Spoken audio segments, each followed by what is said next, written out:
দেখুন, আমাকে স্পর্শ করার চেষ্টা করলে আপনি আপনার প্রাণ হারাবেন। তাই যে কোনো উপায়ে আমার কাছাকাছি আসার চেষ্টাও করবেন না। উদ্ধৃতি চিহ্ন। ঝিলের কথা শুনে ভড়কে গেল অভিনব। একটু আগেই মেয়েটিকে গুন্ডাদের হাত থেকে বাঁচালো। অথচ সেই মেয়েটির রিকশন দেখে মনে হচ্ছে বাঁচিয়ে খুব ভুল হয়ে গেল। ঝিল বার হাতে থাকা স্টেইনলেস স্টিল পকেট নাইফটা ঘোর পাক খাওয়াচ্ছে। চোখের অবস্থা দেখে বোঝা যাচ্ছে বেশ ভয় পেয়েছে। অভিনব আগালো না, দূর থেকে বলল, আমাকে দেখে গুন্ডা মনে হয় আপনার? হতেও পারেন। উদ্ধৃতি চিহ্ন। আশ্চর্য, এই যে এতগুলো বদলোকের থেকে আপনাকে সেভ করলাম, সেটা কি মিথ্যে? উদ্ধৃতি চিহ্ন। হতেও পারে। উদ্ধৃতি চিহ্ন। আপনাকে নিয়ে তো মহা মুশকিল। Please don't be panic. উদ্ধৃতি চিহ্ন। অভিনবর আশ্বস্ত করা বাক্যে ভরসা পেল না ঝিল। ছেলেটা পকেট থেকে একটা কার্ড বের করে বলল, হেয়ার আর মাই ইন্ট্রোডিউস, যেখানে স্পষ্ট ইংরেজি হরফে লেখা আছে আমার নাম অভিনব সরকার ইহান। আমি একজন ট্রাভেলার, যে কি না 35টি দেশে ভ্রমণ করেছে। উদ্ধৃতি চিহ্ন। অভিনব সরকার ইহান নামটি শুনেই বুকের ভেতর ছোট করে উঠল। ঝিল আধার থেকে আলোতে এলো এবার। এখন ছেলেটার মুখ স্পষ্ট। উত্তেজনায় কেঁপে উঠল ঝিল। বারবার মুখে হাত দিচ্ছে, বাকশক্তি হারিয়ে ফেলেছে যেন। Are you okay miss? আপনি এমন করছেন কেন? লিসেন, আমি আপনাকে টাচও করব না। দেখুন, আমি আরো দূরে সরে যাচ্ছি। উদ্ধৃতি চিহ্ন। ঝিল এখনো কেমন করছে। অভিনব বিষয়টা বুঝতে পারল না। ওর মনে হলো মেয়েটি মানসিকভাবে অসুস্থ। ঠোঁট দুটো উল্টিয়ে কামড়ে রইল তাই। কয়েক মিনিট পর শান্ত হলো ঝিল। চোখ মুখ যেন আলোকিত হয়ে আছে। সামান্য ভাঙা কণ্ঠে বলল, আপনি ইন্টারন্যাশনাল অ্যাওয়ার্ড পাওয়া সেই অভিনব সরকার ইহান? উদ্ধৃতি চিহ্ন। জি। কিন্তু আপনি এমন করছেন কেন? উদ্ধৃতি চিহ্ন। পাকা রাস্তাতে বসে পড়ল ঝিল। খুশিতে চোখ থেকে জল বেরিয়ে যাচ্ছে। এই সেই স্বপ্ন পুরুষ অভিনব, যার ছবি বুকের মাঝে গেঁথে আছে সার্বক্ষণিক। ঝিলের আচরণ অদ্ভুত ঠেকল। বাতাবরণ মিহি শব্দ তুলেছে। বোধ হয় বৃষ্টি নামবে। তবে অসময়ের বৃষ্টি বেশ ভালো লাগে ওর। তাই আপাতত চোখ বন্ধ করে মেঘের ডাক অনুভব করতে লাগল। ঝিল এতক্ষণ পর নিজের অবস্থান বুঝতে পারল। ইস, সে কি ভুলটাই না করে ফেলেছে। চট জলদি উঠে বসল মেয়েটি। লজ্জা আর আড়ষ্টতা কাজ করছে খুব।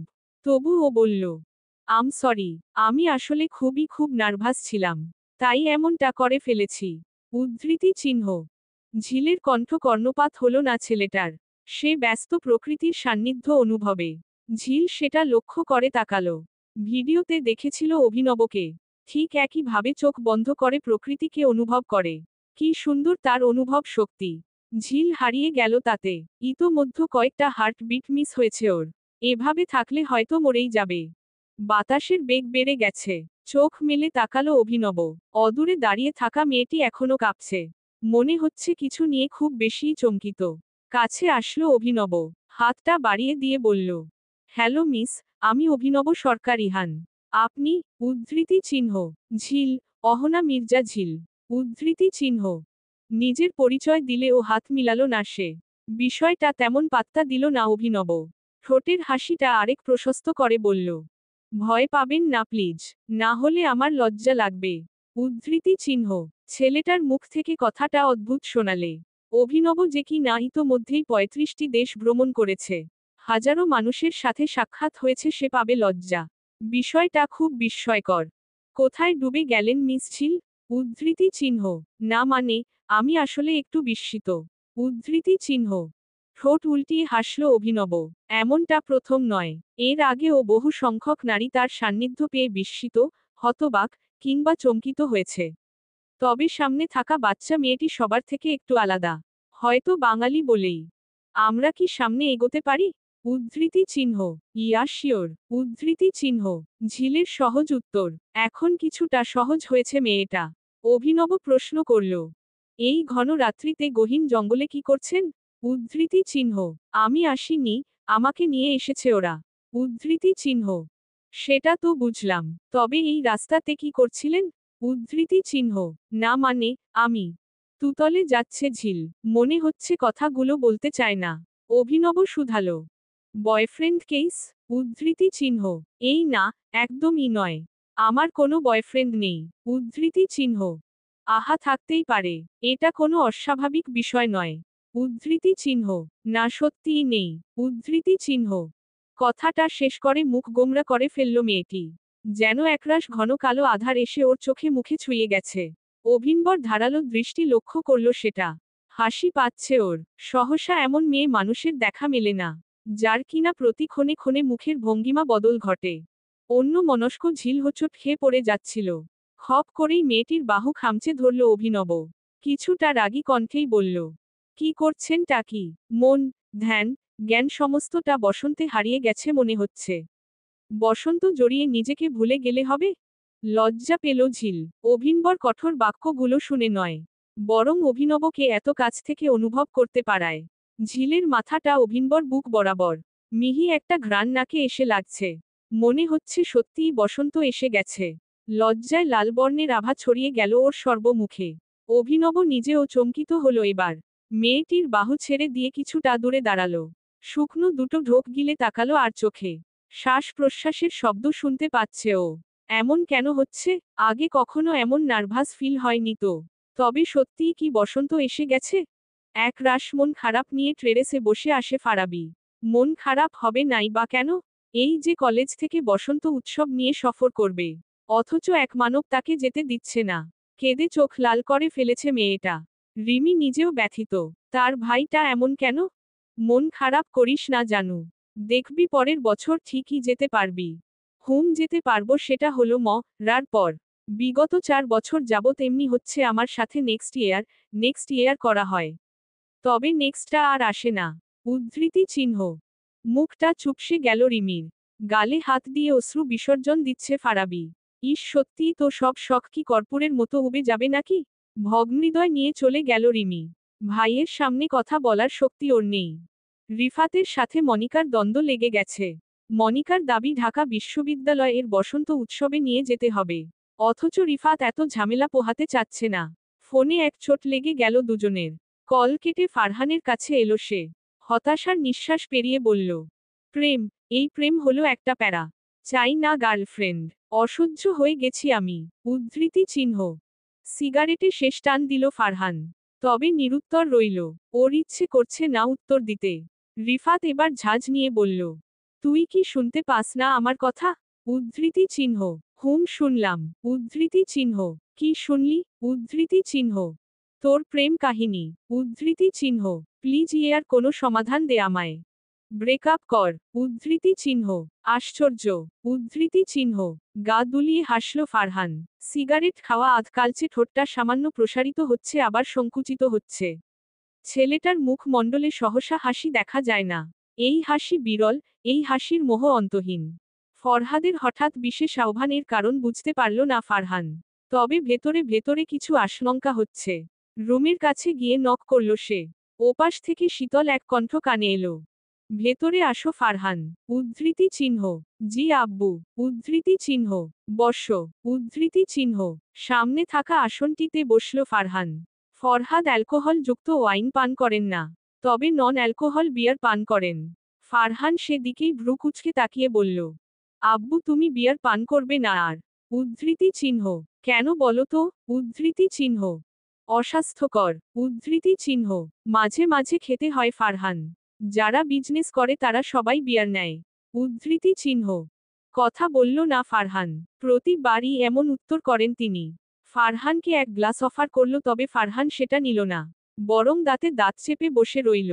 3 গ্লাস শেষ করে ফরহাদ বললেন, আমরা সবাই জানি ফারাবিকে পছন্দ করো তুমি। তাই বলে ওর নির্দিষ্ট একটা স্পেস আছে সেটা ভুলে গেলে চলবে না। উদ্ধৃতি চিহ্ন। ওর কোনো স্পেস নেই আব্বু। উদ্ধৃতি চিহ্ন। অতি শীতল কণ্ঠে কেঁপে উঠলেন ফরহাদ। ছেলের কণ্ঠে অধিকার ফুটছে। কেন যেন ভালো লাগলো ওনার। এতক্ষণ তেমন মনোযোগ না দিলেও এবার পূর্ণ মনোযোগ ফেললেন তিনি। ফারহানের চোখ জোড়া সজল হয়ে আছে। তিমিরে ফোটা আলোর মতোই ঝলকানি আসে। কম্পিত হলেন তিনি। নিজের ছেলেকে এভাবে খুঁটিয়ে কখনোই দেখেননি তিনি। তবে আজ মনে হলো প্রচণ্ড ভুল হয়ে গেছে। আর কিছু বলবে আব্বু? উদ্ধৃতি চিহ্ন। না। উদ্ধৃতি চিহ্ন। ফারহান উঠে আসলো। এমনটাই আজ করেছিল সে। তবে ফারাবির বিষয়ে ওর উত্তর সব সময় অন্য রকম। ছোট কাকি, ছোট কাকি কোথায় তুমি? ফারহানের কণ্ঠে ছুটে এলেন ফারাবির মা। ভদ্র মহিলা বেশ ভালোবাসেন ওকে। ফারহান অভিযোগের কণ্ঠে বলল।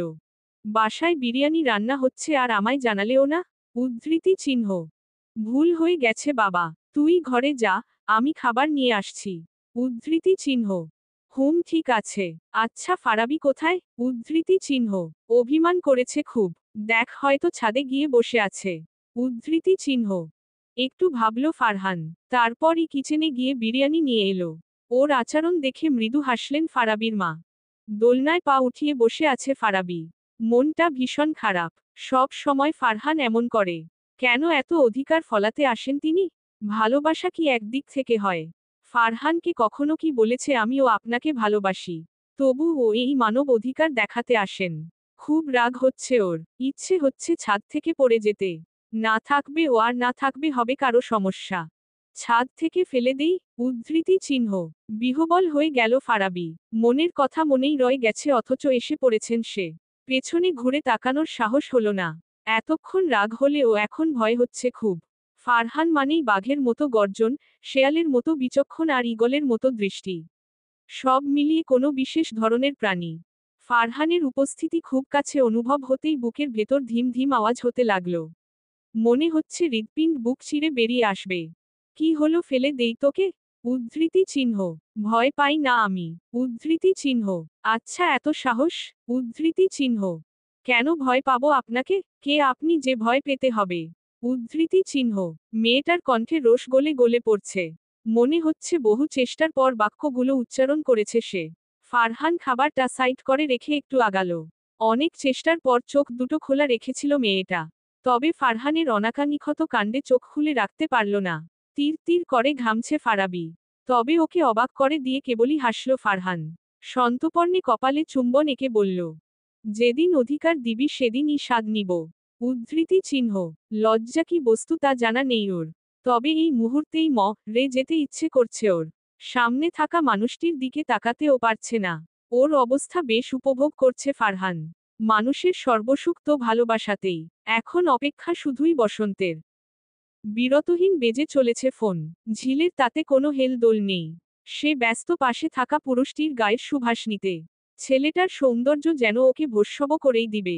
একটা মানুষ এত সুন্দর হয় কি করে? এক্সকিউজ মি, আপনার ফোন রিং হয়ে চলেছে। উদ্ধৃতি চিহ্ন। হোক। উদ্ধৃতি চিহ্ন। হোয়াট? উদ্ধৃতি চিহ্ন। না মানে সরি, আসলে আমি বুঝতে পারিনি। উদ্ধৃতি চিহ্ন। মেকি হাসি দিয়ে ফোনের স্ক্রিনে তাকালো সে। আহনাফ ভাইয়া নামটা দেখেই বুকের ভেতর কেঁপে উঠল বেশ। অভিনব তাকিয়ে আছে মেয়েটির ভাবভঙ্গিমা বুঝতে। তবে চাহনিতে ভয় দেখে নিজেই কেমন নুয়ে গেল। ভেতর থেকে একটি শব্দই শুনতে পেল মেয়েটি কি বিপদে আছে? হ্যাঁ ভাইয়া বলো। উদ্ধৃতি চিহ্ন। ফোন রিসিভ করছিলি না কেন? উদ্ধৃতি চিহ্ন। আসলে আমি। কি আসলে আসলে করছিস? তুই ঠিক আসিস তো বোন? উদ্ধৃতি চিহ্ন। হ্যাঁ ভাইয়া আম অল রাইট। তুমি টেনশন করিও না তো। আর শোনো রোহন ভাইয়াকে ও বলে দিও যেন আমাকে নিয়ে টেনশন না করে। উদ্ধৃতি চিহ্ন। আরে টেনশন কি শুধু শুধু করছি? সবাই খুব রেগে আছে। এবার আর রক্ষে নেই বোধ হয়। উদ্ধৃতি চিহ্ন। সে কি প্লিজ প্লিজ তুমি ম্যানেজ করো সবাইকে। উদ্ধৃতি চিহ্ন। হুম দেখছি আমি কি করা যায়। বা তুই সাবধানে থাকিস। উদ্ধৃতি চিহ্ন। হুম। উদ্ধৃতি চিহ্ন। ফোন কেটে দিয়ে পেছনে ঘুরতেই অভিনবর সাথে ধাক্কা খায় মেয়েটি।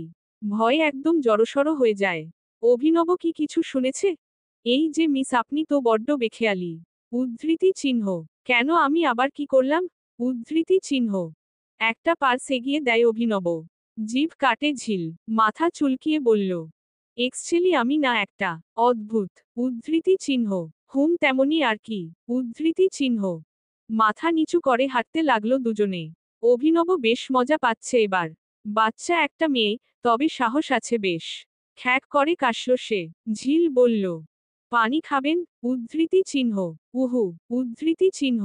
আচ্ছা একটা কথা বলবো? উদ্ধৃতি চিহ্ন। হ্যাঁ বলুন। উদ্ধৃতি চিহ্ন। আপনি বিডি আসলেন হঠাৎ করে। আমি তো কোনো নিউজ পাইনি। উদ্ধৃতি চিহ্ন। ভ্রু কুঞ্চিত করে তাকায় অভিনব। বেশ বিপাকে পড়ে যায় ঝিল। কোন জায়গায় কোন কথা বলে দিল। এবার তো নিশ্চয়ই এক্সপ্লেনেশন চাইবে অভিনব। ঠিক হলো টাও তেমনি। অভিনব বলে উঠল, আমি কোথায় যাই সেসব নিউজ রাখেন আপনি? উদ্ধৃতি চিহ্ন। না মানে তেমন কেন হবে? আপনি কোন দেশে ট্রাভেলের জন্য যাচ্ছেন সেটা তো নিউজে দেখানোই হয় তাই না? উদ্ধৃতি চিহ্ন। হুম তা ঠিক। তবে এবার যে আমি লুকিয়ে এসেছি। উদ্ধৃতি চিহ্ন। রিয়ালি? উদ্ধৃতি চিহ্ন। চকচকে কণ্ঠে বলল ঝিল। অভিনবর বেশ হাসি পাচ্ছে ওর উত্তেজনা দেখে। তবে সে হাসল না, বেশ সিরিয়াস অভিব্যক্তি করে বলল, হুম, কেন বিশ্বাস হচ্ছে না? উদ্ধৃতি চিহ্ন। আরে হবে না কেন? আমি তো আপনাকে দেখেই পালিয়ে এসেছি। উদ্ধৃতি চিহ্ন। সরি, উদ্ধৃতি চিহ্ন। Let's me explain. উদ্ধৃতি চিহ্ন। Yeah sure. উদ্ধৃতি চিহ্ন। বেশ ভাব নিয়ে দাঁড়ালো ঝিল। কিছুটা মোটিভেশনাল স্পিকারের মতোই। অভিনব ও ধারালো দৃষ্টি মেলে তাকালো। যেন বেশ ভালো শ্রোতা সে। ঝিলকে দেখে মনে হচ্ছে খুব আনন্দ পাচ্ছে কথা বলতে।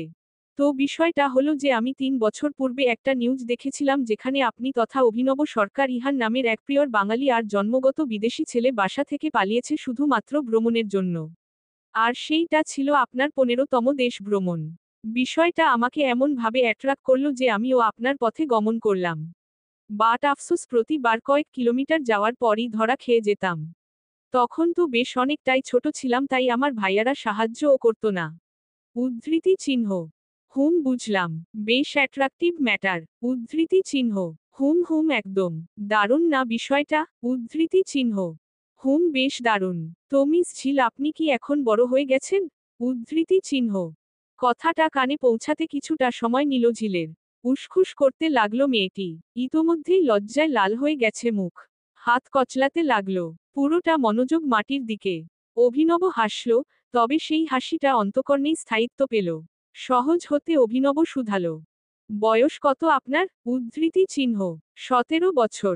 বিশ্বাস করুন এই বয়সে আমাদের পাশের গ্রামের ললিতা বু 2 বাচ্চার মা হয়ে গিয়েছিল। সেই হিসেবে আমি নিশ্চয়ই ছোট নই? উদ্ধৃতি চিহ্ন। ভিমরি খেল অভিনব। ঝিলের নাকের পাটা লাল হয়ে আছে। বোঝা যাচ্ছে ভীষণ লজ্জিত সে। চাঁদের আলোতে স্নিগ্ধ মুখটায় লাল আভা ছড়িয়ে আছে। যেন কোনো চন্দ্রকুমারী অথবা অপ্সরী দাঁড়িয়ে। হঠাৎ বাতাস এসে এলোমেলো করে দিল চুল। হালকা শীতের মাঝেও ফুলের গন্ধে মম করছে পরিবেশ। অভিনব অনুভব করতে পারে বসন্তের আগমন বার্তা এসেছে তার কাছে। সেই স্নিগ্ধতায় চারপাশ হয়েছে বিমোহিত। ঝিলের শীত লাগছে অধিক। কাঁধের ব্যাগ থেকে জ্যাকেট বের করে দিল অভিনব। বিস্ফোরিত চোখে ঝিল তাকাতেই মৃদু হেসে অভিনব বলল, পড়ুন, সমস্যা নেই কোনো। উদ্ধৃতি চিহ্ন। বিনা বাক্যে জ্যাকেট পরে নিল ঝিল। অভিনব আর ওর মাঝে সামান্য দূরত্ব বজায় রেখেই এগিয়ে চলেছে। রাতের মনীয়মান আলোতে হয়তো ঝিলের লজ্জা মাখা মুখটা আর দেখতে পেল না ছেলেটা। তবে ঝিল নুইয়ে যাচ্ছে কেমন। জ্যাকেট খামচে ধরে ঘন ঘন শ্বাস নিল। যেন প্রিয় পুরুষের সাথে লেপ্টে আছে সে। দারুণ এক সুবাস এসে জড়িয়ে নিয়েছে ওকে। ফুলের সুবাস নয়, এটা প্রিয় পুরুষের গায়ের সুবাস। অভিনব নামক মা দোকময় সুবাস। ঘামে ভেজা শার্টের হাতা গুটিয়ে নিচ্ছে ফারহান। একটু আগেই করা রোদ্দুরের মাঝে দৌড়ে এসেছে। মাঝপথে গাড়ির টায়ার গেল চুপসে। আর সেই কারণেই 15 মিনিটের পথ ছুটে আসতে হলো। ঘড়ির দিকে তাকিয়ে তৃপ্তির হাসি হাসল ফারহান। যাক এখনো মিনিট খানেক সময় বাকি। কপালের ঘামটুকু মুছতেই বেল বেজে উঠল। প্রগাঢ় দৃষ্টি মেলে সামনের দিকে তাকালো ফারহান। 2 বিনুনি করা কাঁধে বেবি পিঙ্ক কালার ব্যাগ ঝুলিয়ে আসছে তার প্রেয়সী। স্থির দৃষ্টি মেলে দেখছে তা ফারহান। গেটের কাছে এসে থমকে যায় ফারাবি। বুকের ভেতর ধিম ধিম আওয়াজ হতে লাগলো। এই ভয়ঙ্কর মানবকে দেখলেই ওর হার্টবিট অদ্ভুতভাবে থেমে যায়। মনে হয় এই বুঝি প্রাণ পাখি ডানা মেলে উড়ে যাবে। ফারাবি ফুচকা খাবি? উদ্ধৃতি চিহ্ন। চমকে 2 হাত পিছিয়ে গেল ফারাবি। ফারহান নিজের হাসি চেপে রেখেছে। মেয়েটার সামনে হাসা যাবা না একদমই। বুকে থু থু দিয়ে ফারাবি বলল, না আমি খাবো না ফারহান ভাইয়া। উদ্ধৃতি চিহ্ন। আরে না আয় আমি তোকে খাওয়াবো। উদ্ধৃতি চিহ্ন। খাবো না আমি। উদ্ধৃতি চিহ্ন। কাদো কাদো মুখ দেখে বিন্দু মাত্র মায়া হলো না ফারহানের। খপ করে মেয়েটির হাত চেপে ধরল। ফারাবি বুঝতে পারল আজ ওর দিন শেষ। স্কুলের গেট পেরিয়ে পুকুর পাড়ে অনেকগুলো ফুচকার স্টল। আর চোখে তাকালো ফারহান।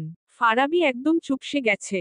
ফুচকাওয়ালা মামার উদ্দেশ্যে ফারহান বলল, বেশ ঝাল দিয়ে ফুচকা বানাবেন মামা। উদ্ধৃতি চিহ্ন। জি মামা। উদ্ধৃতি চিহ্ন। মামা শুনেছি 5 মরিচের ফুচকা বানিয়ে দেন। উদ্ধৃতি চিহ্ন। হুম মামা বানাই তো। উদ্ধৃতি চিহ্ন। সেটাই দিন। উদ্ধৃতি চিহ্ন। আচ্ছা। উদ্ধৃতি চিহ্ন। ফুচকাওয়ালা ফুচকা বানাচ্ছেন। ফারাবি বুঝতে পারল এই মুহূর্তে পাঁচমরিচের ফুচকা তারই জন্য বানানো হচ্ছে।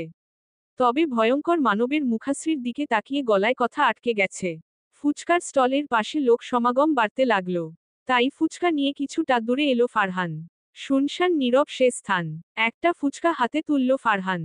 বলল, হা কর, উদ্ধৃতি চিহ্ন। খাবো না আমি, উদ্ধৃতি চিহ্ন। হা করতে বলেছি আমি, উদ্ধৃতি চিহ্ন। মাথা ঝাঁকালো ফারাবি, অর্থাৎ কিছুতেই খাবে না সে। জ্বলন্ত আগুনের মতো লাল হয়ে গেল ফারহানের মুখ। জোর করে একটা ফুচকা মুখে তুলে দিল। ঝালে শরীর কাঁপছে মেয়েটার। সেই দিকে পাত্তা না দিয়ে পরপর ফুচকা মুখে দিতে লাগলো ফারহান। এত ঝাল মুখে দিচ্ছে দেখে কেঁদে উঠল মেয়েটি। আর চোখে সেটা দেখল ফারহান, তবে সে ফুচকা মুখে নিতেই ব্যস্ত। ফারাবির হাত পা কাঁপছে। বারণ করার জন্য যে শব্দ প্রয়োজন তা মেলাতে পারছে না। 10টা ফুচকা খেয়ে আর খেতে পারল না ছেলেটা। কান লাল হয়ে গেছে, চোখ দুটো ফেটে যাবে যেন। ফারাবির কান্না থামছে না, ফুপিয়ে ফুপিয়ে কাঁদছে সে। ঝটকা মেরে মেয়েটিকে কাছে টেনে নিল ফারহান। কপালে কপাল ঠেকিয়ে দিয়ে বলল, বুঝিস তুই, এই আমিটা কতটা ভয়ঙ্কর জানিস না তুই? কেন বারণ করা সত্ত্বেও ঝাল দেওয়া ফুচকা খাস রোজ? উদ্ধৃতি চিহ্ন। আমি আর খাবো না, আর খাবো না ফুচকা, উদ্ধৃতি চিহ্ন। ঝালে মুখ থেকে আর্তনাদ আসতে চায়। প্রতিটা ফুচকাতে 5টা করে ছোট মরিচ ছিল। যদিও অনেক বেশি ঝাল নয়, তবে এতগুলো মরিচ একসাথে পেটে যাওয়াতে অদ্ভুত যন্ত্রণা হচ্ছে। ফারহানের অবস্থা দেখে ভেঙে পড়ল ফারাবি। চারপাশে কাউকে দেখতেও পাচ্ছে না। ছেলেটা যেন মুহূর্তেই জ্ঞান হারাবে। ছুটে এসে ঝাপটে ধরল ফারাবি। কান্না মিশ্রিত কণ্ঠে বলতে লাগল, কেন এমনটা করলেন আপনি? এখন আমি কি করব? কি করে আপনাকে সুস্থ করব আমি? কি করব আমি? উদ্ধৃতি চিহ্ন। অঝরে কাঁদছে মেয়েটি। ফারহানের চোখের কোণ বেয়ে পানি নেমে যাচ্ছে। শরীর গরম হয়ে গেছে। বাঁ হাতে শার্টের দুটো বোতাম খুলল সে। ফারাবি এখনো জড়িয়ে আছে। হিতাহিত জ্ঞান নেই ওর। সর্বদা রাগী মেজাজ নিয়ে চলা মানুষটার করুণ মুখ ওর সহ্য হচ্ছিল না যেন। বেশ কিছুটা সময় পর শান্ত হলো ফারহান। ঝাল কমে গেছে, তবে ঠোঁটের কোণে রহস্যময় হাসি। আলগোছে ফারাবি মাথায় ঠোঁট ছোঁয়ালো সে। ফারাবির ধ্যান জ্ঞান এখন অন্যত্র। এভাবে কোনো পুরুষ মানুষকে ঝাপটে ধরেনি সে। অদ্ভুত এক নেশা লেগে গেছে ওর। এই সময় যেন থমকে যাক, এটাই ওর একমাত্র চাওয়া। অথচ জানা নেই কেউ একজন নিজ পরিকল্পনা পূরণ করতে পারার উল্লাসে মেতে উঠেছে। পশ্চিমা আকাশে কিছু পাখি উড়ে যাচ্ছে। ঝিল এখনো চোখ বুজে। তবে অভিনব জেগে আছে প্রকৃতির মায়ামোহতে। কি সুন্দর এই ধরা! সৃষ্টি ও তার সৃষ্টিকর্তার প্রশংসা যতই করা হোক না কেন তা নিতান্তই তুচ্ছ এই সৌন্দর্যের কাছে। এই যে আকাশ থেকে নেমে আসা বিন্দু বিন্দু শিশির কণা, ঘাসের উপর লেপ্টে আছে কেমন। কচি পাতাগুলো হালকা বায়ুতেই কেমন মুক্ত আর প্রাণোচ্ছল হয়ে দুলছে। অভিনবর অধরে স্নিগ্ধ এক হাসি। সে যেন ডুবে আছে প্রকৃতির মাঝে। শুষ্ক হাতটা পকেট থেকে বের করে ঘাসের উপর ছোঁয়াতেই এক দলা শিশির এসে ভিজিয়ে দিল হাত। তাতে যেন ছেলেটার অন্তরাত্মা অব্দি শীতলতা নেমে গেলে। এখনো শীতের প্রকোপ রয়েছে বেশ, অথচ দরজায় এসে দাঁড়িয়েছে বসন্ত। আজ রাত্রি পেরোলেই পহেলা ফাল্গুন। চারপাশে বসন্তের রাঙা ছোঁয়া। স্থির চিত্তে ঘাস থেকে হাত ছড়িয়ে নিল সে। কাঁধের ব্যাগটা টেনে নিয়ে তাকালো পাশের বেঞ্চে। ঝিল ঘুমে বিভোর হয়ে আছে। কাল রাত্রিতে বাস স্টপে এসে আশ্রয় নিয়েছিল দুজনে। মেয়েটাকে ডাকতে গিয়েও ডাকল না, বরং হাতে থাকা ঘড়িটা নাড়িয়ে চাড়িয়ে দেখল সময়। খুব বেশি নয়, সবে মাত্র ভোর 5টা বেজে কিছু লগ্ন। মোটামুটি সূক্ষ্ম এক আলো ছড়িয়েছে চারপাশে। নেটওয়ার্ক নেই এই রাস্তায়। পাহাড়ি এলাকায় এমনটাই হয় বটে। তবে পাশে থাকা সাইনবোর্ড বলছে ঠিক 6টা বাজে বাস এসে থামবে। অপেক্ষা না করে এদিক সেদিকে ঘুরতে লাগলো অভিনব। খেজুর গাছে রস নেই বললেই চলে। তবুও এক দল পিপাসু মানব চলে এসেছে কাকভোরে। আধার কাটেনি ঠিকই, তবে তারা নিজ কার্যক্রম শুরু করে দিয়েছে। কয়েকটা বাচ্চা এসে চেঁচামেচি করছে রস নিয়ে। তবে অভিনবকে দেখে হা হয়ে গেল মুখ। বিষয়টা খোলসা করতে অভিনব বলল, এখানের রসের স্বাদ কেমন হয়? উদ্ধৃতি চিহ্ন। একে অপরের দিকে তাকালো বাচ্চাগুলো। বোধ হয় বিশ্বাস হচ্ছে না লম্বা দেহের বিদেশি মানব বাংলায় কথা বলতে পারে। আঞ্চলিক এক ভাষা রয়েছে রাঙামাটি জেলায় বসবাসরত মানুষের। তবে স্কুলের শিক্ষা দান থাকায় বাচ্চাগুলো বেশ শুদ্ধ ভাষাও রপ্ত করেছে। একটা ছেলে বলল, জি খুবই মিষ্টি, উদ্ধৃতি চিহ্ন। বিষয়টা ভালো লাগলো অভিনবর। দারুণ এক হাসি উপহার দিয়ে বলল, বিক্রি করবে আমার কাছে? উদ্ধৃতি চিহ্ন। বাচ্চাগুলো যেন চিন্তায় পড়ে গেল। রস বিক্রি করতে আসেনি তারা। তাই এক আকাশ সমান আড়ষ্টতা জড়িয়ে বলল, না মানে আমরা। উদ্ধৃতি চিহ্ন। আচ্ছা, বিক্রি না করতে চাইলে সমস্যা নেই। উদ্ধৃতি চিহ্ন। জি করব। উদ্ধৃতি চিহ্ন। হাসল অভিনব। বাচ্চাগুলো কেমন ফ্যালফ্যাল করে তাকিয়ে আছে। যদিও খাবারের প্রতি বেশ সতর্ক অবলম্বন করে সে, তবে প্রকৃতির মাঝে এলে সমস্ত নিয়ম বরফের মতো গলে শেষ হয়ে যায়। পকেটে বেশ অনেকগুলো 1000 টাকার নোট। সেখান থেকেই দুটো নোট নিয়ে ওদের হাতে তুলে দিল অভিনব। মুখে বলল, বাকিটা উপহার ভেবে নিও। উদ্ধৃতি চিহ্ন। বাচ্চাগুলো উত্তর দিতে ভুলে গেছে যেন। অভিনব ও আর কথা বাড়াল না। ফিরতি পথের দিকে অগ্রসর হল। ঘুম ভাঙার পর আশেপাশে কাউকে না দেখে চোখ লাল হয়ে গেছে ঝিলের। পাশে থাকা ব্যাগটাও নেই। এই অজানা রাজ্যে কি করবে থাকবে সে? আর অভিনব নামক মানুষটিই বা কোথায় গেল? মানুষটি বুঝি ভ্রম ছিল ওর? হাঁটু ভাঁজ করে সেখানে মুখে গুজে দিল সে। ভীষণ কান্না পাচ্ছে ওর। মনে হচ্ছে এই ইহজগতে কেউ নেই। সমস্ত জগতে একা, সম্পূর্ণ একা মানবী সে। এই সাহস নিয়ে বাসা থেকে পালিয়ে এসেছেন? উদ্ধৃতি চিহ্ন। প্রিয় পুরুষ মানুষের কণ্ঠে তাকালো ঝিল। অভিনবর বলা কথাটা তার মস্তিষ্ক ঠিকঠাক বুঝতে পারেনি। ওর অন্তকর্ণে জমেছে অভিমান। যদিও মানুষটা কেবলই স্বপ্নপুরুষ, তবুও একটা অজানা অধিকার অনুভব হল। নাক টানা ভারী কণ্ঠে উচ্চারণ করল, আমাকে একা ফেলে কোথায় চলে গিয়েছিলেন আপনি? এমনটা করে কেউ? জানেন কতটা ভয় পেয়েছিলাম আমি। উদ্ধৃতি চিহ্ন। কাল তো একাই এসেছিলেন ঝিল। উদ্ধৃতি চিহ্ন। এবার যেন ওর মন, ধ্যান, জ্ঞান কথাটা শুনতে পেল। এই বিশেষ বাক্যের কোনো উত্তর নেই এই মুহূর্তে। প্রসঙ্গ বদলানো জরুরি মনে হল। বিনা সংকোচে বলল, আমার ব্যাগটা দিন। উদ্ধৃতি চিহ্ন। ওয়েট, আপনি কি কোনোভাবে ব্যাগের জন্য কান্না করছিলেন? উদ্ধৃতি চিহ্ন। ঝিলের এই এক দোষ। সঠিক জায়গায় ভুল বাক্য প্রেরণ। অভিনব সুচালো দৃষ্টি ফেলে বলল, কোনোভাবে আপনি কি আমায়? লজ্জায় মাথা নিচু হয়ে যাচ্ছে মেয়েটার। অভিনব এবার হো হো করে হেসে উঠল। স্বচ্ছ, প্রাণবন্ত, বসন্ত মুখর সে হাসি। বুকের বা পাশে হাত রেখে আনমনেই বলতে লাগলো Jhil, control, control, control. Don't publish your feeling Ahana Mirza Jhil. Control yourself. উদ্ধৃতি চিহ্ন। বাড়ির পাশেই বসন্তের মেলা, অথচ ফারাবি সেটাতেও যেতে পারবে না। ফারহান করা নির্দেশ দিয়ে গেছে, সেই কারণে কারো সম্মুখে কান্নাও করতে পারছে না। বাগানের এক কোণে এসে মন মরা করে বসে আছে। এদিকে ও কিছু লোক জমায়েত হয়েছে। খুব সম্ভবত বাড়ির পাশে নতুন ফোয়ারা তৈরির কাজ করবে লোকগুলো। বিরক্তি নিয়ে বের হয়ে গেল ফারাবি। গেট দিয়ে বের হতেই চোখ গেল রোডের অপর প্রান্তের দেয়ালে থাকা বিশাল নেইম প্লেট বরাবর। গোটা গোটা অক্ষরে লেখা চৌধুরী প্যালেস। কেন যেন এই বিশাল আকারের নেইম প্লেটটা বারবার মনে করিয়ে দেয় 1 বছর আগের কথা। যখন থেকে ফারহান নামক ভয়ঙ্কর মানব ওকে নিজের নামে দলিল করেছে। একদমই অজানা সেই দিন। আহা, কতই না শান্তিতে কাটত সময়গুলো। ভয়ঙ্কর মানব এসে কি না জল ঘোলা করে দিল। এক দল মেয়ে ভীষণ সাজগোজ করে নেমেছে স্কুলের বার্ষিক ক্রীড়া প্রতিযোগিতার নাচের অনুষ্ঠানে। তার এক অন্যতম সদস্য ফারাবি। 7 দিন পাক্কা 7 দিন নাচের রিহার্সেল করেছে ফারাবি। প্রচণ্ড উত্তেজনা নিয়ে মাঠে নেমেছে সে। গানের সুর বেজেছে মাত্র। দু একটা কলি নেচেছে, অমনি করে গান বন্ধ হয়ে গেল। সকলের দৃষ্টি মিউজিক বক্সে। মাঝে মাঝে সিস্টেমের গড়বড় হলে অফ হয়ে যায় গান। তবে আজ এমনটা হয়নি। কেউ ইচ্ছাকৃত গান বন্ধ করে দিয়েছে। বান্ধবীদের সাথে বিরক্ত প্রকাশ করছিল ফারাবি। অমনি করে শীতল এক পুরুষ হাত ওকে টেনে নিয়ে গেল মাঠের বাইরে। একটা কাকপক্ষীও নেই। ফারহানকে দেখে অবাক হয়ে আছে ফারাবি। এক টানে মেয়েটির গলায় থাকা ফুলের গয়না খুলে ফেলল ফারহান। লেপটে দিল চোখের কাজল। লিপস্টিকের দিকে হাত বাড়িয়ে ও আবার নামিয়ে নিল। ফারাবি বিহ্বল হয়ে আছে। ওর হাত দুটো টেনে ধরে দাঁত কামড়ে বলল ফারহান, স্কুলের মাঠে নাচ দেখানো হচ্ছে? উদ্ধৃতি চিহ্ন।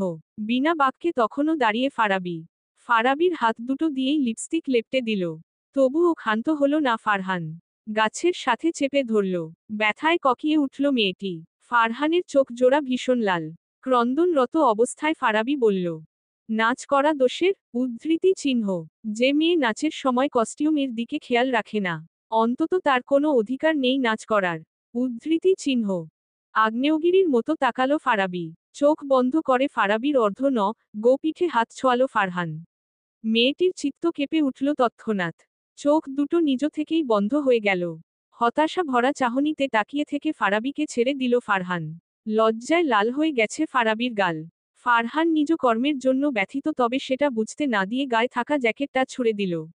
জ্যাকেটের স্টিলের বোতাম লেগে লাল হয়ে গেল ঠোঁটের কোণ। তবে কোনো শব্দ করল না ফারাবি। জ্যাকেট জড়িয়ে সোজা বাসায় যাবি। আর এক মুহূর্ত যেন এখানে না দেখি। উদ্ধৃতি চিহ্ন। কোনো রকম উত্তর না দিয়ে জ্যাকেট জড়িয়ে হাঁটা লাগালো মেয়েটি। পথিমধ্যে বাধা দিল ফারহান। হাতে কিছু টাকা দিয়ে বলল, পরে ব্যাগ কালেক্ট করে নিবি। আপাতত রিকশা নিয়ে বাসায় চলে যাবি। বুঝেছিস? হুম। উদ্ধৃতি চিহ্ন। ফারাবির ধ্যান ভাঙে গাড়ির হর্নে। এক জোড়া গভীর চোখ ওর দিকে তাকিয়ে আছে। ভরকে গিয়ে হাসার চেষ্টা করল সে। তারপরই সোজা ছুট লাগালো বাসার ভেতর। ওর কাণ্ডে ফারহান ভ্রু কুঁচকে রইল কিক্ষণ। গেট খুলে দিতেই গাড়ি নিয়ে চলে গেল নিজের বাসায়। ফাহমিদা আর লাবিব কিছুটা গম্ভীর কণ্ঠে মেয়ের দিকে প্রশ্ন ছুড়লেন। তুমি কি ফারহানকে পছন্দ করো না? বাবা মায়ের এমন প্রশ্নের প্রকোপে জান যায় যায় অবস্থা ওর। লাবিব মেয়ের চোখের ভাষা বুঝতে না পেরে বললেন, দেখো, আমরা জানি ফারহান জেদি। সব সময় আগলে রাখার প্রত্যয় নিয়েই থাকে। অধিক শাসনও করে। এটা খারাপ কিছু নয়। তবে তোমাকে স্বাধীনতা দিয়েছি আমরা। ফারহানের সাথে মানিয়ে নিতে অসুবিধা হবে কিছুটা, তবে কঠিন কিছু নয়। তুমি কখনোই বলনি ফারহানকে পছন্দ করো কিংবা করো না। আর চুপ থাকাকে সম্মতি ধরাই হয়। তবে আজ আমি প্রশ্ন করছি জানার ইচ্ছেও। বলো মন থেকে, আমরা তোমার কথাতেই মূল্য দিব। উদ্ধৃতি চিহ্ন। মানুষের মন মস্তিষ্ক সব সময় একদিকে চলে না। ফারাবির মন বলছে বলে দে ফারহান নামক মানুষটিকে পছন্দ করিস না তুই। আর মস্তিষ্ক বলছে বলিস না, তাহলে তোর টা যাবে। ওর ভাবনা দেখে ফাহমিদা স্বামীর মুখ পানে তাকালেন। তিনি কিছুটা সময় স্থির থাকতে বললেন, ফারাবি ঠিক করে নিয়েছে সত্যিটাই বলবে, যা হবার হবে পরে দেখা যাবে। ঠিক তখনই ফারহানের আগমন। ফারাবির দিকে না তাকিয়েই বলল, চাচ্চু তোমাকে বড় চাচ্চু ডাকছে। বলল খুবই জরুরি কিছু আলোচনা করবে। উদ্ধৃতি চিহ্ন। ওহ ভাই কি নিচে আছে? উদ্ধৃতি চিহ্ন। না, আমাদের বাসাতে। উদ্ধৃতি চিহ্ন। আচ্ছা আমি তাহলে যাই। উদ্ধৃতি চিহ্ন। লাবিব চলে গেলেন। ফাহমিদা ফারহানের দিকে তাকিয়ে মুচকি হাসলেন। বললেন, আমি নাস্তা পাঠাচ্ছি। উদ্ধৃতি চিহ্ন। ফারহান নিঃশব্দে হেসে সম্মতি জানালো। ফাহমিদার সাথে সাথে ফারাবিও যেতে নিচ্ছিল, তবে ফারহান হাত দিয়ে আটকে দিল। ফারাবি শুকনো ঢোক গিলে মনে মনে আওড়ালো। শুরু হয়ে গেল অত্যাচার। উদ্ধৃতি চিহ্ন। ফাহমিদা বের হতেই ফারাবির হাত দুটো মুচড়ে ধরল ফারহান। ব্যথা পেয়ে ফারাবি বলল, আমার লাগছে ফারহান ভাইয়া। উদ্ধৃতি চিহ্ন। লাগার জন্যই তো দিচ্ছি তাই না? উদ্ধৃতি চিহ্ন। সত্যিই ব্যথা পাচ্ছি আমি। উদ্ধৃতি চিহ্ন। তোর উত্তরটা বল। উদ্ধৃতি চিহ্ন। কিসের উত্তর? উদ্ধৃতি চিহ্ন। চাচ্চু কি জানতে চেয়েছেন? জানি না আমি। এখন ছাড়ুন আমায়। ফারহান ছেড়ে দিল। তবে আকরে নিল নিজ বাহু ডোরে। শ্বাসরুদ্ধ কর অবস্থা। ছোড়াছুড়ি করছে ফারাবি। ফারহানের গরম নিঃশ্বাস আছড়ে পড়ছে ওর চোখে মুখে। ফারহানের মনের ভেতর তোলপাড় চলছে। শ্বাস ভারী হয়ে আসছে। নিজেকে নিয়ে চিন্তিত হলো সে। ছেড়ে দিল ফারাবিকে। মেয়েটা নিজ কন্ট্রোল হারিয়ে পড়ল কাউচের উপর। কোনায় পা লেগে সামান্য কেটেও গেল। সেটা দৃশ্যমান হতেই ব্যস্ত হলো ফারহান। মেয়েটার পা হাঁটুতে নিয়ে বলল, কোনো খেয়াল নেই না? সব সময় এমন ব্যাকুল হয়ে থাকিস কেন? এভাবে হুটহাট ব্যথা পাওয়া কিংবা উল্টো পাল্টা কাণ্ড করা যেন অভ্যাস হয়ে গেছে। মেয়েলি স্বভাবটাও নেই একদম। ডাফার একটা। কাপ্তাই লেকের পাশ দিয়ে যাচ্ছে, তবে সে স্থানে সময় অতিবাহিত করতে পারছে না ঝিল। এর থেকে দুঃখের বিষয় আর কি বা হতে পারে? অভিনবর সাথে কোন মতলবে দেখা করালেন সৃষ্টিকর্তা কে জানে। পাশাপাশি বসে থাকলে ও ঝিলের দিকে তাকাচ্ছে না অভিনব। বিষয়টা বেশ বাজে ভাবে ঝিলকে প্রভাবিত করছে। চোখ মুখ কেমন লাল হয়ে যাচ্ছে। বোধ হয় রাগ হচ্ছে খুব। জানালায় চোখ থাকলে ও আর চোখে ঝিলের অবস্থান নির্ণয় করে নিল অভিনব। আপাতত মেয়েটাকে রাগানো ঠিক হবে না। তাই বলল, কোনোভাবে ডিস্টার্ব হচ্ছেন মিস ঝিল? উহু। উদ্ধৃতি চিহ্ন। জানালার পাশে বসবেন? উদ্ধৃতি চিহ্ন। না। উদ্ধৃতি চিহ্ন। কাপ্তাই হ্রদ দেখবেন? উদ্ধৃতি চিহ্ন। কাপ্তাই লেকের কথা শুনে পূর্ণ দৃষ্টি ফেলে তাকালো ঝিল। অভিনব শ্বাস টেনে বলল, অন্য এক সময় যাবেন। আজকে আমরা ঢাকাতে তথা শাহবাগে ব্যাক করছি। উদ্ধৃতি চিহ্ন। এমন তো কথা ছিল না অভিনব। আপনি বলেছিলেন আমাকে নিয়ে লালবাগ কেল্লা ঘুরিয়ে নিয়ে আসবেন। উদ্ধৃতি চিহ্ন। কাল তো বসন্ত উৎসব। আমরা ঢাকাতে বসন্ত উৎসব শেষ করে তারপর না হয় লালবাগ যাব। উদ্ধৃতি চিহ্ন। রিয়েলি আমাকে নিয়ে যাবেন বসন্ত উৎসবে? উদ্ধৃতি চিহ্ন। হ্যাঁ যাব তো। উদ্ধৃতি চিহ্ন। উত্তেজনায় আপ্লুত হয়ে গেছে ঝিল। এক হাত আরেক হাতে মুঠো বন্দি করছে তো আবার ছেড়ে দিচ্ছে। অভিনব সেদিকে তাকালো না বেশিক্ষণ। সে ফোন নিয়ে ঘাটাঘাটি শুরু করেছে। সকাল 8টা বাজতেই একটা খুপরির সামনে বাস দাঁড় করানো হলো। বাসের হেল্পার বাসের গায়ে চাপড় মেরে মেরে বলছেন যার যা যা কাজ আছে তা যেন এই ব্রেক টাইমে সম্পূর্ণ করে আসে। কারণ লাঞ্চের আগে আর বাস থামানো হবে না। ব্যাগ রেখে নামছিল ঝিল। অভিনব বাধা দিয়ে বলল, ব্যাগ সাথে করে নিয়ে আসুন। রাস্তাঘাট কিংবা পরিবেশ কোনোটাই ভালো নয়। উদ্ধৃতি চিহ্ন। ভদ্র মেয়ের মতো মাথা ঝাঁকিয়ে ব্যাগ কাঁধে নিয়ে নেমে আসলো ঝিল। কাঁধে ব্যাগ নিয়ে ওর থেকে এক হাত আগে হাঁটছে ঝিল। অভিনবর খেয়াল হলো নিউ ইয়র্কের স্কুল পড়ুয়া মেয়েগুলো ঝিলের মতোই ব্যাগ নিয়ে হাঁটে। পার্থক্য ঝিল লং কুর্তি পরে আছে আর বিদেশিনীরা পরে শার্ট আর শর্ট স্কার্ট। এই যা সাদৃশ্য। একটা টেবিলই এসে বসল ঝিল। একটা ছেলে এসে টেবিল পরিষ্কার করে দিল। মেনু কার্ডটা হাতে বাঁধাই করা। একটু নাড়িয়ে চাড়িয়ে দেখল কয়েক রকমের খাবারের লিস্ট। আতিথেয়তা সম্পর্কে বেশ ভালোই জানে অভিনব। তাই কার্ডটা ঝিলের দিকে এগিয়ে দিল। আমতা আমতা করে ঝিল বলল, আপনি অর্ডার করুন না। উদ্ধৃতি চিহ্ন। উহু আপনি করুন। It's my responsibility. উদ্ধৃতি চিহ্ন। ওয়েল, তাহলে ট্রিট দিচ্ছেন আমাকে? উদ্ধৃতি চিহ্ন। হুম ধরে নিন। উদ্ধৃতি চিহ্ন। ওকে ওকে, আমি আবার ট্রিট মিস করি না। উদ্ধৃতি চিহ্ন। মেনু কার্ডটা ভালো করে পড়ল ঝিল। তেমন আহামরি কিছু নাস্তা নেই। পরোটা আর তরকারি দিতে বলল সে। অভিনব নিজের জন্য রুটি, ভাজি আর ডিম সিদ্ধ নিল। খাবার মোটামুটি ভালোই ছিল। অভিনব রিসার্চ করে জেনেছিল রাঙামাটি জেলার কমলা খুব ভালো হয়। তাই 2 গ্লাস কমলার রস নিয়ে নিল। ঝিলের পেট ভরা দেখে অভিনব বোতলে নিয়ে নিল সেটা। এতটা রাস্তা, খারাপ লাগলে না হয় ফলের রস খাওয়া যাবে। বাসে চেপে বসেছে অনেকটা সময়। বাসের ড্রাইভার কি যেন ভেজাল বাঁধিয়ে দিয়েছেন। অভিনব যেতে নিলেই ঝিল বলল, যাবেন না প্লিজ। উদ্ধৃতি চিহ্ন। মেয়েটার চোখে মুখে ভয় আর আতঙ্ক ছড়িয়ে ছিটিয়ে। ছেলেটা ঠোঁটের কোণ প্রশস্ত করে আশ্বস্ত করে দিল সে যাবে না। ঝিল তবুও ক্ষান্ত হল না। অভিনবর পিছু পিছু বাস থেকে নামল। মহা ভেজালে পড়ল ছেলেটা। তাই সরাসরিই বলল, আমি আসলে একটা পার্সোনাল কল করব। যদি একটু সরে দাঁড়াতেন। উদ্ধৃতি চিহ্ন। লজ্জা পেয়ে দূরে এসে দাঁড়ালো মেয়েটি। তবে মনের ভেতর কেমন খচখচ করছে। আচ্ছা অভিনব কি প্রেমের সম্পর্কে আবদ্ধ? ভাবতে ভাবতে একটা গাছের সাথে মাথা ঠুকে গেল। মেজাজটা চরম খারাপ হতে শুরু করেছে। অভিনব যদিও বা প্রেমে জড়িয়ে থাকে তাতেই বা ওর কি? ছেলেটা স্বপ্ন পুরুষ হলেও সে তো স্বপ্নেই থেকে যাবে তাই না? এটাই তো নীতি। হতাশার শ্বাস ফেলল কয়েকবার। আকাশটা কুয়াশায় ডুবে আছে। আজ বাদে কাল বসন্ত অথচ দেখো কুয়াশার চাদর প্রকৃতির গায়ে এখনো লেপ্টে আছে। বাসের হেল্পারের ডাকে অভিনব কথা শেষ করল দ্রুত। আশেপাশে তাকিয়ে দেখল বেশ অনেকটা দূরে দাঁড়িয়ে ঝিল। দ্রুত পায়ে সেখানে উপস্থিত হল সে। মেয়েটির ভাবনা দেখে গোল গোল করে তাকালো। কেমন ঠোঁট কামড়ে ডুবে যায় ঘোরে। অদ্ভুত লাগে খুব। ভীষণ অদ্ভুত তো মেয়েটি। আজকে রাঙামাটিতেই থেকে যাওয়ার প্ল্যান করেছেন ঝিল? উদ্ধৃতি চিহ্ন। ফিস ফিস কণ্ঠ হঠাৎ কর্ণপাত হওয়ায় আতকে উঠল মেয়েটি। অতিরিক্ত চমকায়িত হয়েছে সে। তাই বুকে থুথু দিয়ে প্রচলিত পদ্ধতিতে 1 থেকে 10 অব্দি গুণে হালকা হাতে চাপড়ে নিল। বিষয়টা পুরোই মাথার উপর দিয়ে নেমে গেল ছেলেটার।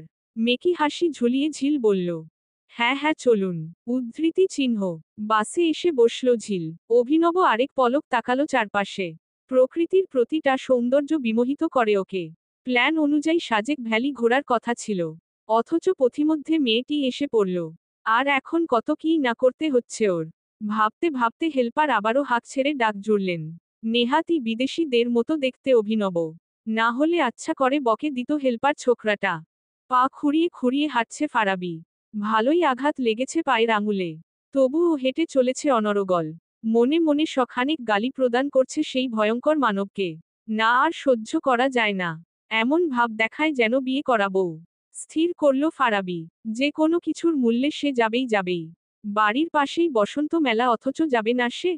ফাহমিদা শাড়ি ভাঁজ করছেন। খুঁড়িয়ে খুঁড়িয়ে সেখানে উপস্থিত হল ফারাবি। ফাহমিদা দেখেও না দেখার ভান করে রইলেন। কষ্ট পেল ফারাবি। ওই ভয়ঙ্কর মানব মা নামক মানুষটিকেও হাত করে নিয়েছে। দরজার কাছে এসে আবার ফিরে এলো সে। ফাহমিদার কাপড়গুলোতে শুয়ে পড়ল অকপটে। ফাহমিদার কোনো হেলদোল নেই। ফারাবি এবার রুষ্ট গলায় বলল, তুমি কি আমাকে বুঝো না আম্মু? উদ্ধৃতি চিহ্ন। বোঝার তো কিছু নেই। ফারহান নিশ্চয়ই ভালো বুঝেই যেতে বারণ করেছে। উদ্ধৃতি চিহ্ন। হুম, ভালো বুঝেন উনি, সবরদা এমন করে আমার সাথে। আমি কাউকে বোঝাতেও পারছি না। উদ্ধৃতি চিহ্ন। দেখ, আমি এসবের মাঝে নেই। তোর আব্বুকে যা বলার বল। উদ্ধৃতি চিহ্ন। হুম, বলবো, আব্বুকেই বলবো। ওই ভয়ঙ্কর মানব তোমাকে ও হাত করে নিয়েছেন। জানি না কবে আব্বুকে ও হাতে নিয়ে নেন। ফোনে বললে তো কিছুই বুঝবে না আব্বু। ধ্যাতো বলবই না আমি। উদ্ধৃতি চিহ্ন। মেয়ের দিকে তাকিয়ে আবার কাজে মনোযোগ হলেন ফাহমিদা। এই মেয়েটাকে বোঝা বড্ড মুশকিল। এক এক সময় এক এক মতামত জুড়ে দেয়। নিজের উপর কোনো নিয়ন্ত্রণই নেই। ছাদ থেকে বসন্ত উৎসবের জন্য সাজানো স্কুলের মাঠটা দেখা যায়। ফারাবি সেই দিকেই তাকিয়ে আছে। কি হবে বাড়ির পাশের মেলায় একটু আনন্দ উল্লাস করলে। ওর ভাবনার মাঝেই চিলেকোঠা দিয়ে ছাদে প্রবেশ করে রিফাত। কানে ফোন গুজে দিয়ে কথা বলছে। কখনো হাসছে তো কখনো বাংলার পাঁচের মতো করে নিচ্ছে মুখ। ফারাবি যেন আশার আলো খুঁজে পেল। রিফাতের সাথে গেলে নিশ্চয়ই বাধা নেই। রিফাত যে দিকে যাচ্ছে ফারাবি ও পেছনে পেছনে সে দিকে যাচ্ছে। একই ভঙ্গিমা করে হাঁটছে ও। কথার মাঝে কেউ এমন অনুসরণ করলে বিরক্ত হওয়ারই কথা। রিফাত কল কেটে দিয়ে বলল, কি হয়েছে, এমন পাগলের মতো ঘুরছিস কেন? উদ্ধৃতি চিহ্ন। বসন্ত উৎসবে যাব ভাইয়া। উদ্ধৃতি চিহ্ন। হুম, তো যা। বারণ করেছে কে? উদ্ধৃতি চিহ্ন। যেতে দিচ্ছে না তো। উদ্ধৃতি চিহ্ন। কে যেতে দিচ্ছে না? উদ্ধৃতি চিহ্ন। তোমার জল্লাদ বন্ধু। উদ্ধৃতি চিহ্ন। ফারহান বারণ করেছে? উদ্ধৃতি চিহ্ন। ফারাবি মাথা কাত করে বলল, হুম, সে বলেছে আমি যেন এক পাও বাহিরে না যাই। আর কাউকে নাও বলি সে বারণ করেছে। যদিও বা বলা না বলাতে যায় আসে না তার। প্লিজ ভাইয়া আমি যাব। উদ্ধৃতি চিহ্ন। একদমই নয়। ফারহান যেহেতু বলেছে তো ভেবেই বলেছে। কোনো প্রয়োজন নেই, আমি না হয় তোকে মেলা থেকে পাপড় ভাজা এনে দিব। উদ্ধৃতি চিহ্ন। মানুষের মন ও বুঝি ফুটো বেলুনের মতো চুপসে যায়। এই যে ফারাবির ছোট্ট মনটা চুপসে গেল কেমন করে। সকলে ফারহান ভাইকেই কেন এত মান্য করে? কি আসে ওই মানবের মাঝে? ফারাবি তো ভয়ঙ্কর রাগ মিশ্রিত চাহনি আর জোর খাটানো ছাড়া আর কিছুই দেখতে পায় না ওনার মাঝে। এখন একমাত্র ভরসা বড় আব্বু। ফারাবিকে দেখে স্পষ্ট বুঝতে পারছে ফারহান মেয়েটি উচ্ছন্নে চলে যাচ্ছে।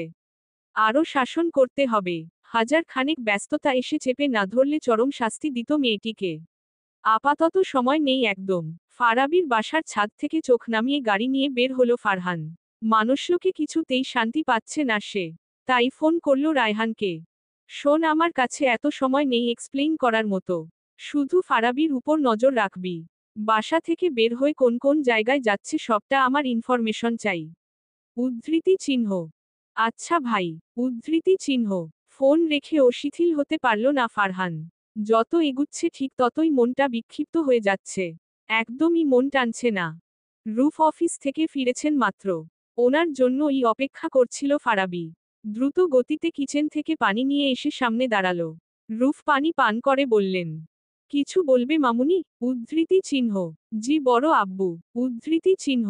তো বলো, এতটা চিন্তিত দেখাচ্ছে কেন? উদ্ধৃতি চিহ্ন। আসলে বড় আব্বু আমি বসন্ত উৎসবে যেতে চাই। উদ্ধৃতি চিহ্ন। হ্যাঁ তো যাবে, না যাওয়ার কি আছে? উদ্ধৃতি চিহ্ন। ফারাবির মুখ হা হয়ে আছে। রুফ একটু পর বললেন, ফারহান কি বারণ করেছে যেতে? উদ্ধৃতি চিহ্ন। গরম ভাতে পানি ঢেলে দিলে যেমনটা অনুভব হবে ঠিক তেমনটাই অনুভব হলো ফারাবির। মলিন আর শুকনো হয়ে গেল মুখ। ঠোঁট দুটো হালকা হালকা নড়ছে। মনে মনে ফারহানকে তেলে ভেজে ফেলেছে যেন। ফারাবির মাথায় হাত রেখে রুফ বললেন, বান্ধবীদের সাথেই যেও, একা একা যেও না কেমন? উদ্ধৃতি চিহ্ন। জি বড় আব্বু। উদ্ধৃতি চিহ্ন। ক্লান্ত ভঙ্গিতে কাউচ থেকে উঠে চলে গেলেন রুফ। ফারাবির মনে শত প্রজাপতি ডানা ঝাপটা দিচ্ছে। খুশিতে রেই যেতে ইচ্ছে করছে। রিমি এসে ধাক্কা দিল ফারাবিকে।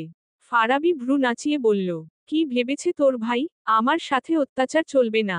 বলে দিস ওই শয়তান মানবকে। ফারাবি ভয় পায় না ওনাকে। উদ্ধৃতি চিহ্ন। তোর মাথা ঠিক আছে? উদ্ধৃতি চিহ্ন।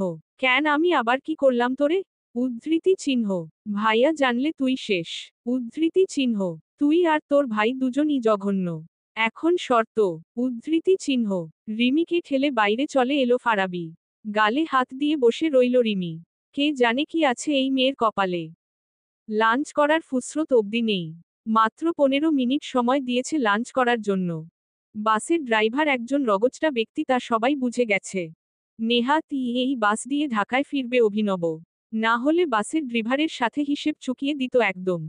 খাবারের প্যাকেট নিয়ে ছুটে এলো বাসে। ফর্সা মুখে লাল লাল ছোপ এসে গেছে। হয়তো আবহাওয়াটা ঠিকঠাক মানাতে পারছে না শরীর। ঝিলের বেশ মায়া হয়। কখনো কল্পনাতেও আসেনি অভিনবর সাথে দেখা হবে। মানুষটা পাশে বসে আছে ভাবতেই গায়ে কাটা দিয়ে উঠে। শরীরের প্রতিটা লোমকূপ জেগে উঠে বলে এটা নিশ্চয়ই তোর ভ্রম। অভিনব খেয়ে চলেছে। বেশ খিদে পেয়েছে ওর। ঝিলের ইচ্ছে হলো না খেতে। সমস্ত ধ্যান দিয়ে দিল অভিনবর পানে। ছেলেটার প্রতিটা শিরা গুনে ফেলবে যেন। আহা, মানুষ এত সুন্দর হয় বুঝি। পাশেই বাসের ঝাঁকুনি খেয়ে এক লোক ভেতর থেকে সব উগরে ফেললেন। খুব সম্ভবত 15 মিনিটে গ্রোগাসে খাবার গিলেছেন তিনি। কেউ কেউ নাক কুচকে রইল। এটা অস্বাভাবিক কিংবা দৃষ্টিকটু নয়। সবাই তো সবটা সহ্য করতে পারে না।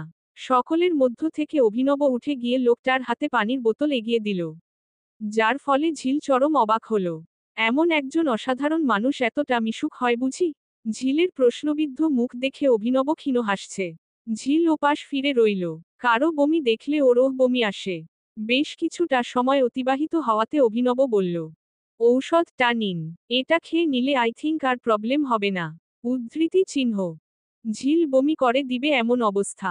মেয়েটার পিঠে হালকা করে হাত বুলিয়ে দিল অভিনব। প্রথমে সে স্পর্শ অনুভব না করলে ওপরে অনুভব করল মেয়েটা। ভেতরটা কেমন অস্থির হয়ে গেছে। অন্যদিকে অভিনব খুবই স্বাভাবিক। সে পানি আর ঔষধ দিয়ে ফোনে মগ্ন হলো আবার। ঔষধ খেয়ে সিটে হেলান দিয়ে দিল ঝিল। উহু, ভালো লাগছে না তার। মনে হচ্ছে প্রাণটা ঝলসে যাচ্ছে। এতটা বাজে অনুভব হচ্ছে যে বসেও থাকতে পারছে না।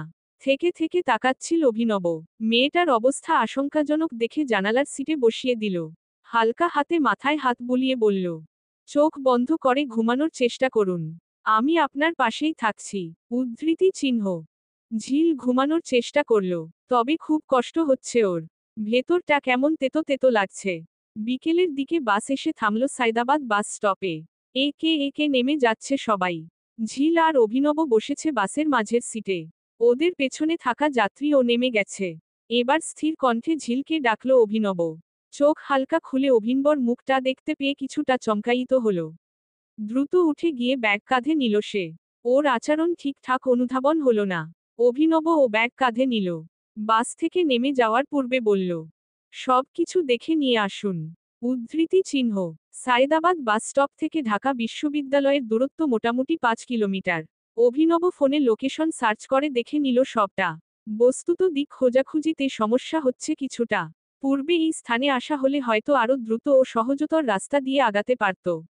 তবে এখন এই স্মার্টফোনই ভরসা। আশেপাশে চোখ বুলালে ঝিলের পূর্ণ মনোযোগ রয়েছে অভিনবর দিকে। ওর দুই চোখ বারবার স্মার্টফোনের স্ক্রিনে তাকানোর চেষ্টা চালাচ্ছে। তবে এই লম্বা দেহের বিদেশি মানবের হাতটা ওর মাথারও কিছুটা উপরে। একটা বদ অভ্যাস রয়েছে ওর। অধিক চিন্তায় চিন্তিত হলে নিজের অজান্তেই আঙুল চলে যায় মুখে। আর নখ কামড়াতে থাকে। অভিনব ফোনের কার্যক্রম শেষ করে তাকাতেই সেটা লক্ষ্য করল। নখ কামড়ানোটা খুবই বাজে লাগে অভিনবর। সেই কারণে কপালের মাঝে ভাঁজের সৃষ্টি হয়ে গেছে। ইচ্ছে করছে বেশ করা কথা শুনিয়ে দিতে। তবে এই স্থানে দাঁড়িয়ে সেটা সম্ভব নয়। পরিকল্পনা মাফিক কাজ করতে হবে তাকে। না হলে ঝিল তার কথার অগ্রাহ্য করবে নিশ্চিত। কারণ মেয়ে মানুষের মন অত্যন্ত আবেগী হয়। এরা সব সময় নিজেকে কঠোর দেখাতে চায় ঠিকই, তবে একটু শাসন বারণ কিংবা হালকা আদরেই নেতিয়ে যায়। বেশ খিদে পেয়েছে ঝিলের। মনটাও খাবারের জন্য আনচান করছে। লাঞ্চে ঠিকঠাক খাওয়া হয়নি। তবে এখন সমস্যা হচ্ছে অভিনবকে বলতে কেমন লজ্জা লাগছে। এক পা এগোচ্ছে তো আরেক পা পিছিয়ে যাচ্ছে। ঠোঁটটা নড়ে ও নড়ছে না। স্বর্ণালী যেন বন্ধ হয়ে আছে। কি একটা জ্বালাতন। অভিনব আবার ফোনে মজেছে। গভীর মনোযোগে কথা বলছে। রাগ আর ক্ষোভে ক্ষুব্ধ হচ্ছে ঝিল। কোনো কিছু না ভেবেই রাস্তা পারাপার হতে যায়। তৎক্ষণাৎ একটা ট্রাক এসে পড়ে। অভিনবর চোখ দুটো ফোন থেকে সরে যায় রাস্তায়। কেবলই চিৎকার করে উঠে, ঝিল সরে যান। উদ্ধৃতি চিহ্ন। চিৎকারের শব্দে পেছনে তাকায় ঝিল। তবে বুঝতে পারে না কি হতে চলেছে। কয়েক সেকেন্ডের ব্যবধানে ট্রাক এসে থামে ঝিলের বরাবর। বেশ জোরালো ব্রেক কষেছেন ড্রাইভার। তবে ঝিলের শরীর কাঁপছে। অভিনব ছুটে এসে রোড থেকে নামিয়ে নিল তাকে। রাস্তায় জনসমাগম কম ছিল, তবুও কিছু কিছু মানুষ এসে জট বাঁধাচ্ছে। অভিনব হাতে ইশারা দিয়ে বলল, সি ইজ ফাইন, আপনারা যেতে পারেন। ধীরে ধীরে সবাই চলে গেল। মেয়েটার চোখ মুখে অন্ধকার এসে নেমেছে। অভিনবর বাহু ধরে ডুকরে কেঁদে উঠল, ঠিক যেন 5 বছরের বাচ্চা। এমন ঘটনার সম্মুখীন হয়েছে সে। 13 বছর পূর্বে এমন নির্মম এক দৃশ্য দেখেছে। ঘাড়ে সূচের মতো কি যেন লাগল। অসম্ভব কাঁপুনি দিয়ে নিস্তেজ হয়ে গেল ঝিলের শরীর। অভিনব শিরা পরীক্ষা করে বুঝল জ্ঞান হারিয়েছে। আপাতত রেস্টের প্রয়োজন। ঝিলের মাথাটা বুকে চেপে ধরে কাউকে ফোন করল। 5 মিনিটের মাথায় একটা গাড়ি এসে থামল। ইশারায় দরজা খুলতে বলল সে। লোকটা দরজা খুলে দিলেই ঝিলকে নিয়ে উঠে বসল সে। পানির বোতল থেকে পানি পান করে বলল, লোকেশন কালেক্ট করে দ্রুত সেখানে যান। উদ্ধৃতি চিহ্ন, ইয়েস স্যার। উদ্ধৃতি চিহ্ন। কপালের বেবি হেয়ার গুলো নাকে মুখে এসে বিরক্ত করছে খুব। ঝিল অচেতন থাকায় সেটা অনুভব করছে না, তবে অভিনব করছে বেশ। খুব সূক্ষ্মভাবে চুলগুলো গুছিয়ে দিয়ে চোখ বন্ধ করল। ভাগ্যিস ঠিক ঠিক ব্রেক কষেছিলেন ড্রাইভার।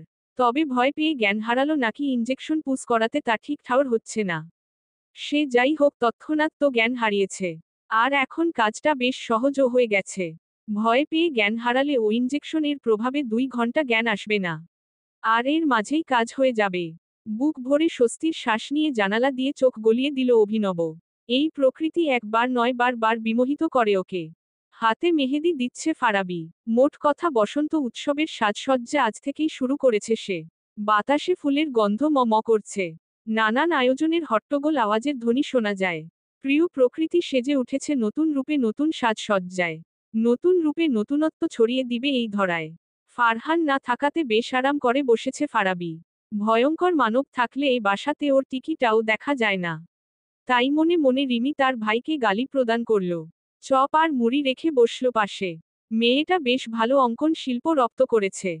আমাকে খাইয়ে দে না বাবু। উদ্ধৃতি চিহ্ন। বললে আসছে আমার প্রেয়সী। উদ্ধৃতি চিহ্ন। আমি তো তোর প্রেয়সী তাই না? উদ্ধৃতি চিহ্ন। হয়, আমার ভাইয়ের প্রেয়সী যেহেতু সেহেতু আমারও প্রেয়সী। উদ্ধৃতি চিহ্ন। মজা করিস না তো, তোর ভাইকে আমার জঘন্য লাগে। উদ্ধৃতি চিহ্ন। কেন রে, আমার ভাই কি সুন্দর না? উদ্ধৃতি চিহ্ন। না, একদমই সুন্দর নন তিনি। প্রচণ্ড ভয়ঙ্কর আর খবিশ লোক। মাঝে মাঝে ইচ্ছে করে মাথা ফাটিয়ে দিতে। হতাশ হলো রিমি। এই যে তার ভবিষ্যৎ ভাইপত্নীর মুখে ভাইয়ের নামে বদনাম। অথচ পৃথিবী উল্টিয়ে গেলে ও ফারাবিকেই বিয়ে করবে ফারহান। রিমির মাথায় চাপড় দিল ফারাবি। কিছুটা ভয় পেয়ে গেছে রিমি। চোখ দুটো আবার চিন্তিত হলো। তুই কি ভাবছিস বলতো? উদ্ধৃতি চিহ্ন। তোর কথা। উদ্ধৃতি চিহ্ন। আমার কথা। উদ্ধৃতি চিহ্ন। তো কি ভাবা হচ্ছে? উদ্ধৃতি চিহ্ন। এই যে আমার ভাই পৃথিবী উল্টে গেলে ও তোকে বিয়ে করবে। উদ্ধৃতি চিহ্ন। ফারাবির মুখে কালো মেঘ এসে ভর করল। এই বিষয়টা মাঝে মাঝে আসে ওর ভাবনাতে। তখনই বুক চিরে বেরিয়ে আসে দীর্ঘশ্বাস আর হতাশা। এভাবে একটা মানুষ কি করে বাঁচতে পারে? মনিকা এসে থেকে মুখে মেকআপ লাগাতে ব্যস্ত। মেয়েটা বড্ড চঞ্চল আর মিশুক ধাঁচের। এই যে এখনো বিয়ে হয়নি তবু ও হবু শ্বশুর বাড়িতে এসে পড়েছে বিনা টিকিটে। রিফাত দাঁত কিরমির করছে। কেন যে এই মাথা নষ্ট মেয়েটাকে ভালোবাসতে গেল? রিফাত, এদিকো আসো প্লিজ। উদ্ধৃতি চিহ্ন। কি হয়েছে? উদ্ধৃতি চিহ্ন। লুক, আমাকে কেমন লাগছে? উদ্ধৃতি চিহ্ন। পুরাই পেতনি। উদ্ধৃতি চিহ্ন। কি বললে? উদ্ধৃতি চিহ্ন। মজা করছিলাম, তোমাকে তো অলওয়েজ সুন্দর লাগে। উদ্ধৃতি চিহ্ন। গর্ববোধ হলো মনিকার। নিজেকে ঠিকঠাক করতে আবার ব্যস্ত হলো। ওদের মাঝে এসে যোগ দিল ফারাবি। মনিকাকে সাইড করে হাত ধুতে লাগল। মনিকার কপালে বিরক্তির ছায়া। সামান্য ঝাঝালো কণ্ঠে বলল, এই তোর কোনো কাণ্ড জ্ঞান নেই? দেখছিস না আমি চুল ঠিক করছি? উদ্ধৃতি চিহ্ন। সরি সরি গো, আসলে আমার মেহেদি ঘেটে ঘ হয়ে গেছে। উদ্ধৃতি চিহ্ন। কি করে? উদ্ধৃতি চিহ্ন। এমনি। উদ্ধৃতি চিহ্ন। হাত ধুয়ে চলে গেল ফারাবি। মূলত কিছু লুকাচ্ছিল সে, যা আন্দাজ হলো মনিকার। রিফাতের দিকে ভ্রুকুটি করে তাকিয়ে বলল, তোমার বোনের মতলব কি বলো তো? উদ্ধৃতি চিহ্ন। আর যাই হোক তোমার থেকে ভালো। উদ্ধৃতি চিহ্ন। কথা শেষ করেই হনহনিয়ে চলে গেল রিফাত। রাগে ফেটে যাচ্ছে মনিকা। এই প্রেমিক নামক পুরুষ সর্বদা এমন করে তার সাথে। ঘরে এসে বালিশে মুখ গুজে দিল ফারাবি। বুকের ভেতর এখনো ধিম ধিম আওয়াজ করছে। ওই ভয়ঙ্কর মানব নিশ্চিত রেই ফেলবে ওকে। কি দরকার ছিল এভাবে ফোন করার? রিমিদের বাসা থেকে চলে আসতেই ওর ফোনে আননোন নাম্বার থেকে কল আসে। ফারহানের নাম্বার চুপিসারে ব্লক লিস্টে ফেলে রেখেছে সে। তাই সেই ভয়ঙ্কর মানবের ভয় নেই। ফোন রিসিভ হতেই ফারহানের রুষ্ট কণ্ঠ। এই রোদ্দুরে আর এক মুহূর্ত ছাদে দাঁড়িয়ে থাকলে সোজা ফেলে দিব ছাদ থেকে। উদ্ধৃতি চিহ্ন। ফারাবি নিজ কানকে বিশ্বাস করতে পারছিল না। তাই তৎক্ষণাৎ বলল, কে রে আপনি? ওই ফারহান শয়তানের গলা নকল করার চেষ্টা চালাচ্ছেন। উদ্ধৃতি চিহ্ন। থাপ রিয়ে দাঁত ফেলে দিব। উদ্ধৃতি চিহ্ন। এবার সত্যিই ভরকে যায় ফারাবি। কাপা কাপা কণ্ঠে বলল, কে কে আপনি? উদ্ধৃতি চিহ্ন। একটু আগে যাকে শয়তান বললি আমি সে। উদ্ধৃতি চিহ্ন। কথাটা শুনেই হাত থেকে ফোনটা পড়ে যায়। আর ধরার চেষ্টা করতেই দেয়ালে হাত লেগে মেখে যায় মেহেদি। ফারাবি হাতের দিকে তাকালো। এক পাশে নিজের প্রিয় ট্রাভেলার্স এর নাম লিখেছিল সে। এখন সেটা পুরাই হয়ে গেছে। ভীষণ কান্না পাচ্ছে ওর। অভিনব নামের লেপ্টে গেছে। সব ওই ভয়ঙ্কর মানবের দোষ। কিছুতেই ওই অসভ্য লোকটাকে বিয়ে করবে না ফারাবি।